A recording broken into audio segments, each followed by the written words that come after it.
Daily on Score North and ScoreNorth.com. Purple Daily, presented by Surly Brewing Company. Who's going to step into the same bear trap the Vikings stepped into 4 years ago and give this guy a market deal when he's going to generate great numbers, but he isn't going to take you anywhere? Who's going to do that? Yeah, nobody's going to do that, Mike, and it's a great point. He's not going to get that much money on the open market if he hits the open market. So if I'm the Vikings, I'd probably take my lumps here, see what he delivers. It's going to cost me more money if I go and win, and he shows that he can be a playoff winning quarterback, which he has only done once in his career. He's won one playoff game. So if he can't do that for me this year, then I'm going to look to move on to somebody better for next year. Comments from YouTube, Purple Daily Edition, brought to you by our friends at Surly Brewing Company and also TCL TV. Enjoy more with TCL. And in both cases, if you're enjoying a Surly or you purchase and are enjoying sports on a TCL, you can tweet us the pictures at Score North, at Jay Zolgad, at Dex Tweets for executive producer and co-host Declan Goff. Let me start the show by saying this. Okay. I am sick and tired of people questioning Kirk Cousins. This man has given the last 4 years of his life to trying to win football games, earning every cent. He deserves it all. He deserves a new multi-year contract that breaks the bank, and I am so tired of Florio and his people all being Cousins haters coming in and poking at our quarterback in this town. That's my quarterback. Oh, boy. All right, back to the show. All right, back to the actual show here. Comments from YouTube edition on the Purple Daily YouTube channel and our podcast feeds where we answer your questions, comments about the Minnesota Vikings year-round, and even twice this week now it's the offseason. Judd and I do it on Mondays. Mackie, Judd, and myself will answer them on the weekends as well. Yes, there's some Kirk comments here, but actually I'm going to start in a different direction. Yes, praise be to God. We will not start with Kirk Cousins. You started discussion. with a clip about Kirk Cousins, You're right. I'm worked up now. But I think this question should spark Judd Zolgad in a nice direction as well. This is from Steve. He says, "Hey, Judd, how do you think Justin Jefferson's attitude will be after your take that wins won't matter in 2022? Do you really want a disgruntled Jefferson? This kid is a winner and biting his lip to this point." Oh, I like that question. Justin Jefferson will be far more satisfied if I am trying to obtain a real winning, leading quarterback. So you're not going to say, "Hey, Justin, here's the deal. We are going to let Kirk go, and we are never going to find a quarterback who's even as good as Kirk. And the next guy that we bring in somehow is going to be more selfish. And you're going to hate life here until you leave." That's not what you do. The assumption is that Kirk is going to be good enough to get by, and thus Jefferson is going to be happy. Do you think that Justin Jefferson, ultra competitive dude, right? Do you think he's more competitive than me? Yes. Okay. Do you think he's more competitive than you? Yes. Oh, yeah. Do you think that he is more competitive than Steve? Probably than Steve, yes. I would assume so. I don't know if you Steve, do, yes. then you know that Justin Jefferson is as sick of watching Kirk Cousins flail away as we all are. And before you say, well, look at all Jefferson's yards. Okay, go back and watch the games. And go back and watch what this team could do if it was built as a team instead of a collection of individuals. So he's going to be far more frustrated if they say, let's keep with the status quo because you've been putting up good stats, Justin. This is great. We love your stats. We don't care about wins. We care. So you're not going to go to him and say, Justin, we don't care about wins. You're going to say, Justin, we are building something here that can win a Super Bowl. And that is going to be a different direction. So he's not going to say, no, you're keeping Kirk Cousins. So that conversation would be short, sweet, and could be cleared up. You know what? My guess, cleared up already. Yeah, this is an important person to keep happy long-term for the Vikings. I don't think it will fester into a Diggs situation, but you certainly can't rule that out. Percy Harvin got sick of this team for other reasons. Stephon Diggs got sick of the direction of this team for other reasons. Justin Jefferson's a polarizing player, and I agree. I don't think that you can just say, hey, we're going to punt on 2022, but I do think Justin Jefferson, who has, bit his tongue per se, but also the way he has talked about Joe Burrow, for example. The way he has talked about Kirk Cousins are in two different veins. So keeping him happy is very important. I can make a case he's the most important player to keep happy long-term on the Vikings. Yes, and what will make him frustrated and will drive him to leave is status quo. And so now the thought process is this. KOC is going to bring in a new offense that's going to bring out the best in Kirk, and it's going to be great. But I can tell you right now, Kirk might put up some great stats, but is he going to win? Because all Jefferson wants is to win a championship. He doesn't want to be like, oh, look at my stats. My stats are great. Diggs had that partially here and grew frustrated because he saw that things offensively weren't progressing. That was in large part because of how the offense was called, and it was also in part because he saw his quarterback wasn't a winner. Now, this does not mean that people hate Kirk Cousins. Oh, no, it does not. It does mean that if you just stick with Kirk, the status quo is going to become a problem. I guarantee that. I don't care what his stats are. I've seen enough. It's going to be a problem. It's going to be potentially a very festering bad issue if the Vikings do not keep Justin Jefferson happy. This next comment from who I believe I'm going to do my best to pronounce this, I Shout You 99.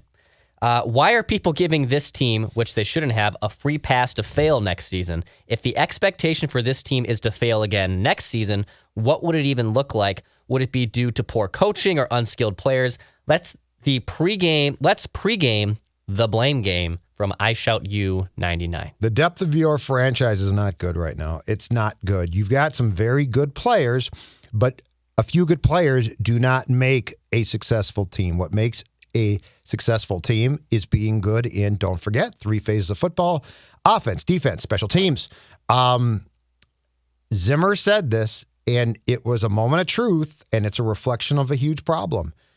I believe he told Joe Schmidt last summer of Channel 5, I have like 26 players I trust. That's right. That ain't going to cut it. That ain't going to. So you have a depth problem. You've got a 2021 draft class that you now have to basically go back and rediscover who can play and who can't. Right now, you don't for certain have any starting corners. Peterson could be re-signed, but he is going to hit the market in March. Mackenzie Alexander, same thing, right? Dantzler, you don't necessarily trust. He's signed, but you don't trust him. There is a lot of discovery going on. I think to go into 2022 and be like, this team should win big, it's foolish. Don't forget, there are now 7 seeds. The Philadelphia Eagles, in a very similar predicament, made the playoffs. Yeah. So I'm not saying that you can't. What I'm saying is, if you want to make the playoffs, you might. Oh, goody. The Vikings make the playoffs previous to Kirk all the time. If you want to win a championship, you got to build a team. And this year-to-year thing of being like, well, now we'll be good. Now we'll be good. Now we'll be good. How do you build a championship? I said going into 2021, no excuses. Do you know why? Because I wanted to put as much pressure on Rick, Kirk, and Mike as possible. Because their time was up. You either prove it or you don't. They failed, in my opinion, as a trio. I now want them all gone. 2/3 are gone. I want Kirk gone too. But it would be very unfair to Kwesi and O'Connell now to be like, same thing, no excuses. No, you get time to show me what you can do. That's why I'm not suggesting that anybody go to Jefferson and say, hey, Justin, hey, come here a second. Yeah, what's up? We want to be the Lions. We want to be the Detroit Lions. We want to be bad for as long as possible. And he'd be like, what? Why? I want out, right? But there's a difference between saying we want to be incompetent morons and saying this might take some time because we've got to get the formula right. Like there seems to be this weird thing about, well, they should win now. They should win now. No, they should win when they've been given proper time to marinate the roster. And then if they can't, they're gone. These guys now get some time. Yes, absolutely. I believe it was DJ asked on our first off-season Vent Line episode, which you can find right here on this Purple Daily YouTube channel. I heard it was great. It was a great show. We had 3 really great guests. Sources told me the host was. See, sources watch Purple Daily. Sources told me the host was aces. DJ, who was the first-time listener on Vikings Vent Line. We appreciate DJ. He just discovered us a few months ago. He was sick of the other guys. He's come over to the dark side of the Force, or the light side of the Force. I like the dark side more than the light side, but I'm not going to get into my Star Wars nerdom on this show. But he brought up that his number one goal for this offseason, and it ties into Clark's question here, is let Kwesi put his thumbprint on this organization, because Rick and Mike, mostly Rick, drafted what, Judd? Like 20-something players over the last 2 drafts. I think the Vikings have the most draft picks over the last 2 drafts. And every year, it seems, immediately the first grade from people right after the draft, which sometimes isn't the right way to go about grading a draft, says, wow, what a home run draft for Rick Spielman and the Vikings, right? A-plus draft. They got depth. They got skill. They have upside guys. They're going to be plugged and played. Well, it just seems like over the last 2 years, even though they've had all these draft picks, none of them have come on the field. So did that come down to poor scouting from Rick? Did that come down to poor coaching from Mike? Was it really these players were just overanalyzing? Both DJ and Clark here, I think, bring up a good point. I think the number one goal for the 2022 Vikings is the self-discovery of the players that you have drafted from the last 2 drafts and what players you are going to draft this year that you can build around for future years of the Vikings. I think that's entirely fair. Yes, that's what I want. You've got so. I feel like the 2020 draft class you've got at least a handle on now. The 2021 class, in my opinion, as I've stated before, was sort of held hostage by Mike. Like, beyond Darisaw, he largely just wouldn't play guys. He's like, they're Rick's guys. I mean, the divide between those two was crystal clear.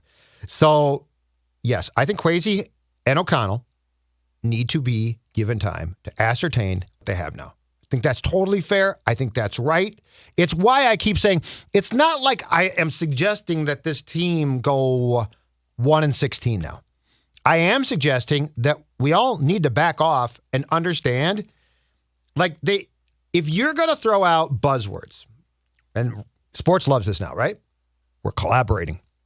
Collaboration, culture. Buzzwords mean time. Like, you don't walk into TCO and be like, all right, collaboration and culture, everybody on board. You got to fire some people. You got to make some changes. You got to bring in your people. Think about this. This is all a work in progress now. And the wheels don't churn. We're so impatient. And I get why. But if you want to build a championship contender, patience is paramount. So we all think, well, why can't they win? I love these guys. This is why I always come back to this. Forget every player that you like, especially in football. Forget about them. Who cares about them? They're not important. What's important is the best team possible to win.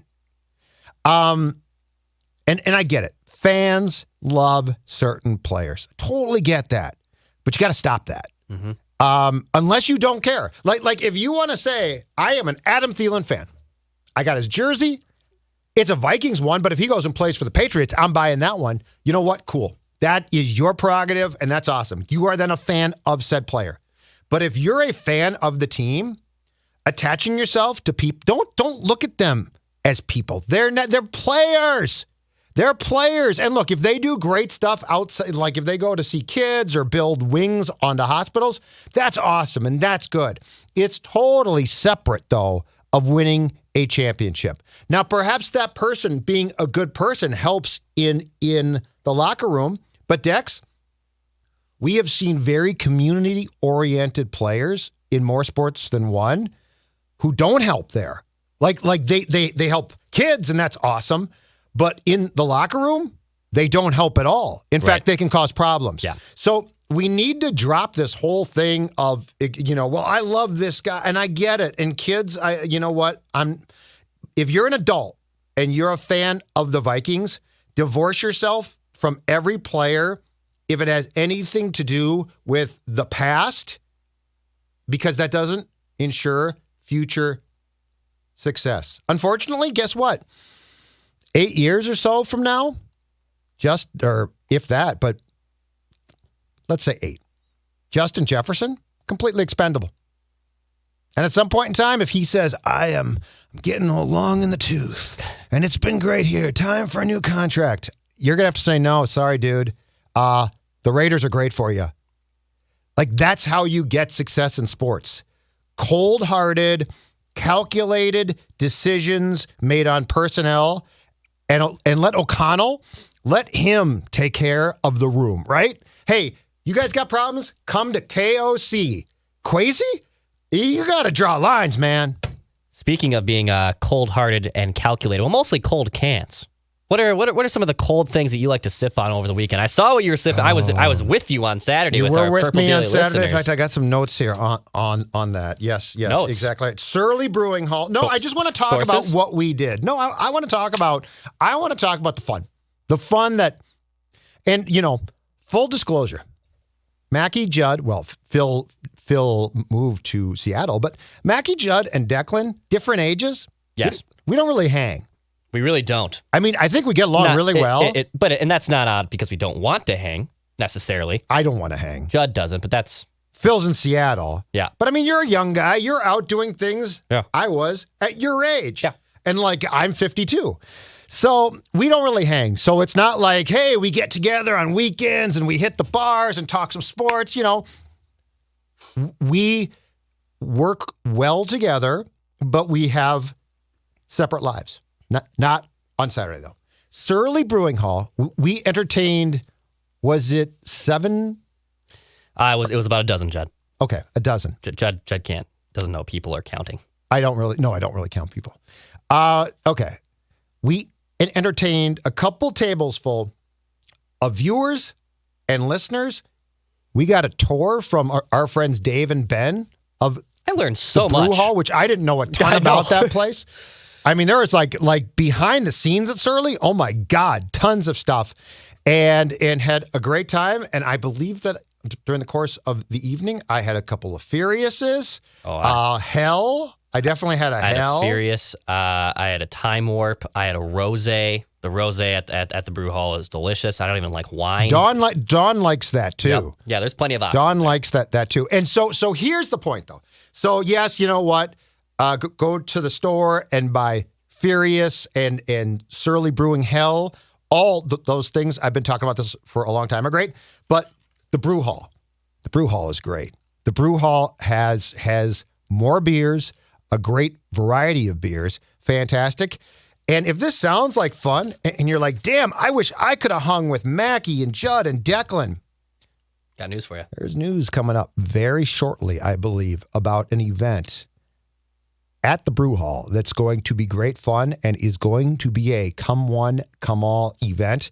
And so if you thought to yourself, I didn't get picked and I wish I was, I'm just going to tell you right now, we're going to do something at the Brew Hall that is going to be great fun, that is going to be tied in with the National Football League, loosely at least. So Surly Brewing, though, a good time had by all. Absolutely. Next question here from Drysky. He says, why are you guys so big on first-round picks? Didn't the Rams Super Bowl win wake you up to over talent over picks? Picks are overrated. What do you think about Drewski always us for clamor? You need a first-round pick for Kirk and a first-round pick for Daniil. I like his Why are we point. asking for picks here, Judd? Because picks are the lifeblood of improvement, and here's why. Especially first-round picks. Imagine this. Drysky? Yes, Drysky. Okay. Drysky. Drysky. Drysky, it's Sports Dad here. I'm can't sitting you spell down, or and you read. got a great point. I love your point, Drysky. Imagine this. Imagine that you trade a Cousins for a 2022 first-round pick, okay? Then the draft comes, and you wheel and deal. And let's say, Dex, that you spin off that first-round pick that you got for Kirk for a 2023 first and fifth or something, okay? Yep. Now you're compiling picks. And now Drysky is saying, oh, Judd, come on. Rick Spielman, he pulled the same stunts. What are you, Rick Spielman? Keep in mind, 23 has, we are told, and this is important, a quality quarterback class, right? Now in 23, I've got another first-round pick, a fifth-round pick, additionally, and my own first-round pick. I have the ability now to make some phone calls, depending on where I finish, to move up in the draft, don't I? And now I can get not a quarterback at, oh, good, I got one at 14. Oh, I got one at 12. Christian Ponder, I just took him. You can get up higher, perhaps within the top 5. And it's going to cost you, but that's okay because we trust Kwesi and KOC can find one. That's why. Dreisky, though, I agree with the point about picks as a whole. Like the fact that Rick would trade back and I got 2 more 6th rounder. I'm with you on that. But getting picks to assemble, compile, and use as currency can be very smart. I agree. So this is why. But the question's a great question. There is just an answer, and Rick didn't use it like I would have. And there was a time and place to trade those picks. Yes. And by the way, the Rams are probably going to be bad in like 3 years. Yeah, but they got their Super Bowl. Exactly. So it's going to be worth well, and Dreisky, too. So where you nailed it is this one. And this was the problem in 18. And I love this question because was it in 19? Mm-hmm. So you went out and paid a lot for Kirk, okay? Yep. So you basically said, we are going to be good. Like not sort of good, Super Bowl good.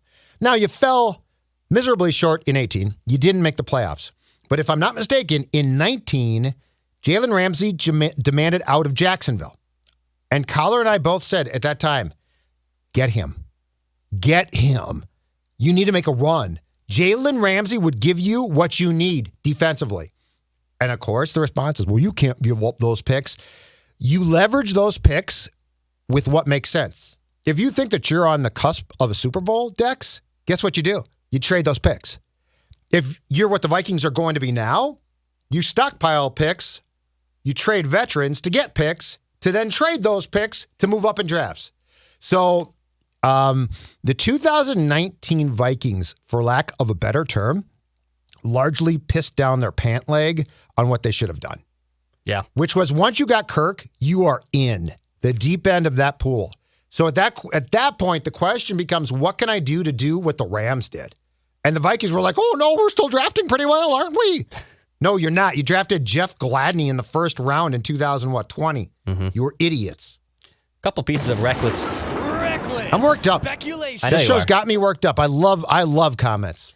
A couple reckless speculation ideas. Bob says, trade Kirk to Pittsburgh. Draft Matt, is it Corral? Corral, right? Golden Corral. Because I got a pronunciation. We got a note about this, and I believe it said it's pronounced like Golden Corral. Corral. So Matt Corral. Nice work, Dex. And let him battle it out with Mon to be the QB1 of the future. What do you think about that? Kirk to Pittsburgh. Reckless speculation. Draft Matt Corral somewhere in the draft. Let Matt Corral and Kellen Mond battle for the QB1 position in 2022. Okay, here's what I'm going to say about that. I was convinced that Rick Spielman, and I think I was accurate, could not find a quarterback in the draft. He failed on Ponder, which is okay. It's going to happen. He got incredibly unlucky on Teddy, and after that, he just, in my opinion, got gun shy. I'm going to trust that Kwesi and KOC have the ability to identify the proper quarterback. What I have heard is that this draft class, aside from potentially the one kid, is not deep. It's not that good. If these two thought, okay, Matt Corral is the guy, that'd be different. But I'm going to trust them. I'm going to trust until they prove to me that they can't find one. And if they can't, they should quickly be fired. But I am not going to, I'm going to allow for them to have the leeway to identify the proper QB. All I'm saying is don't be completely surprised if they push the pause button until 23, which, by the way, I'm fine with too. But I think that we need to put as much trust in them as I didn't in Rick, because Rick proved himself to be, I don't want to say incompetent, but not real good at finding a quarterback in the draft. Let's hope that among the things that the Vikings got right this time is they have found two people that can identify quarterback. Speculation. Hugh says the new coach, KOC, and Kirky are good buddies. I don't see Kirky getting traded. What do you think about Hugh's speculation there that Kirk and KOC are actually going to work together? First of all, I don't know that that's the case. I think that they worked together for a year in Washington. Kirk comes from a tree in which KOC certainly knows Kirk as a player. Do I think that they're good friends? I have no clue. If Kirk Cousins' predicament is impacted greatly with a contract extension because he's friends with Kevin, I would fire the GM and coach tomorrow. This is a pure business decision based on what you think the person can do as far as winning football games, based on what you think of his mental wiring. So, and keep in mind, and this is a good thing, I will continue to bang the drum on this one. If they're lying, I respect it. They should be lying. They should be. So don't ever think, see, for as much as we can sit here and say, well, Kevin O'Connell knows Kirk. It's perfect. That could be what's perfect. He knows him. If he knows him well, he might be like, I never want this guy to play a down for me. But what KOC is going to do publicly is say, I love him. So don't buy anything that you hear and read from the team itself. Don't buy it. Buy all. The reckless speculation lifestyle is closer to the truth than any sports executive is. It's true. They're always going to do this. Run in the opposite direction of what they said. So if KOC's like, yeah, Kirk's going nowhere. We love this guy. Run to, you're shopping him. It might not happen, but it's probably a better guess. Last one here from Kenny. I always bring a Judd comment to wrap up the show. You're just going to try. I'm already worked up. He says, Judd is so grumpy and negative, and Judd doesn't like anything. I think you like, let me try to answer for you here. Thank you. Judd loves his dog, Stella. Stella's great. It's a love-hate, but it's a love. It's mostly love. He gets disappointed with her sometimes. Well, she doesn't. She's very negative. Yes. And we butt heads a lot. Yeah, but it's love. It comes from a place It's a power struggle. Of love. Judd loves Surly Brewing and his weight loss with Livia, so those are two, and his Chill Boys. Yeah, you got 3 things right there. You're up to 4. And I'll get 5th. Judd loves hockey. Judd loves hockey. And don't forget Dawn. And Dawn. My wife of 30 Your years or Dawn. 20-some years. I'm sorry. I can't even remember. I'm sorry. Don't forget Dawn. I will not forget Dawn. You know what else I love? I don't know how Dawn does it, but yes. Thursday night. The return of the original Law and Order. Clunk, clunk. I am so excited by that. If you want to see me excited, and I don't hate things, I'm trying to win. I'm trying to win games in this godforsaken town. Oh, yeah, here we go. I forgot about this one. In the Minnesota sports media scene, fans are represented by 2 different yet equally important groups. The homers who affiliate with positivity and don't like to have fun, and the realists who prosecute the offenders and recklessly speculate. These are their ideas. We should use that more often. I forgot I Bring made that back. I made that disclaimer like a year ago. Bring it back and play it. Now we have to play now. Jack McCoy and the boys. Good to see Jack back. Jack's old, but I'm glad to see him back. All right, Judd will go on for another half hour about Law and Order takes if I don't stop him. I gotta here. go through the casts. Yeah, and it's a whole thing. I did that with Roscoe one time. Thing. I think it took most of a podcast for me to go through my. I'm not. My favorite incarnations of the class. Just put you back on the tee. I'm not going to do it. No. Purple Daily. We read your comments. We support you 7 days a week on this YouTube channel. Hit the subscribe button. Apple, Spotify, ScoreNorth.com. We'll talk to you guys tomorrow.